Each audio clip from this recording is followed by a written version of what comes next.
आज हम सुनेंगे रिश्तों का एहसास। राशि बेटा, तुम समझती क्यों नहीं? नहीं पापा, आप समझिए मेरी बात को। मैं दादी के बिना अपना जन्मदिन नहीं मनाऊंगी। अरे बेटा समझा करो, होटल में पूरी तैयारी हो गई है तुम्हारे जन्मदिन की और तुम अभी ये क्या लेके बैठी हो? पापा, होटल में हमारे साथ दादी भी चलेगी। बेटा, तुम्हारी दादी को चलने में बहुत परेशानी होती है और खाना खाते समय कपड़े भी गंदे कर देती है। बेटा तुम समझो, वहाँ सब मेरे बिजनेस एसोसिएशन के लोग आएंगे, अपने अपने परिवार के साथ, दोस्त रिश्तेदार सब आएंगे। अम्मा का इस तरह सब गंदा करना कैसा लगेगा? पापा, आप दादी की चिंता ना करिए, मैं उन्हें संभाल लूँगी। बस मैं दादी के बिना अपना जन्मदिन नहीं मनाऊंगी। पापा, आप, मम्मी, भैया, भाभी, मैं हम पांचों उंगलियां जाएं और जिस पंजे ने हमें आज तक संभाले रखा उसे यहीं छोड़ दें। ये तो गलत है ना पापा? बिना पंजे के हम सब उंगलियां किसी काम की नहीं हैं। जब हम सब उस पंजे का साथ मजबूती से पकड़ेंगे तभी हम सब साथ रह पाएंगे और रिश्तों को प्यार दे पाएंगे। प्लीज़ ना पापा, दादी को मैं गंदा नहीं करने दूंगी। बहुत जिद्दी हो तुम। ठीक है, तैयार हो जाओ सब जल्दी, समय हो रहा है पार्टी का। थैंक यू पापा, कहते हुए राशि खुद तैयार हुई। फिर दादी के कमरे में जाकर उनको डायपर पहनाया और उन्हें गुलाबी और सफ़ेद रंग की साड़ी पहनाई। फिर उनके बाल बनाए और उन्हें अच्छे से तैयार करके बाहर जैसे ही ले आई, सब दादी को देखकर हैरान रह गए। कितनी प्यारी लग रही है। आलोक की तो नज़र ही ना हटी अपनी माँ से। आज उसकी माँ कितनी प्यारी लग रही है इस गुलाबी साड़ी में। फिर सब पार्टी में गए। वहाँ भी राशि अपनी दादी का पूरा ध्यान रख रही थी, साथ ही साथ आए हुए मेहमानों का अभिवादन भी कर रही थी।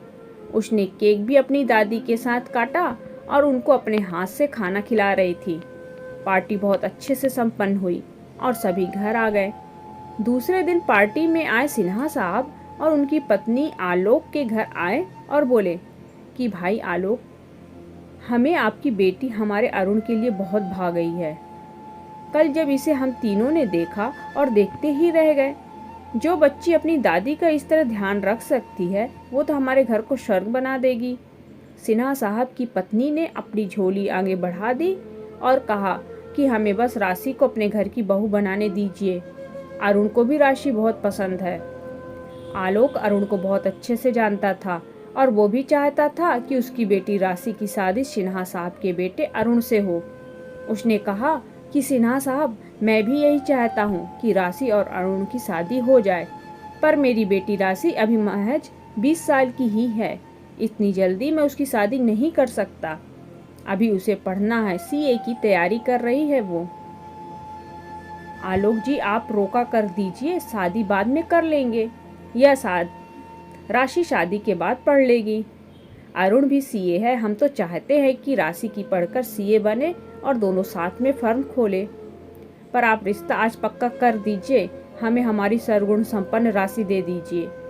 राशि से जब पूछा तो उसने भी हाँ कर दी, क्योंकि राशि भी अरुण को जानती थी।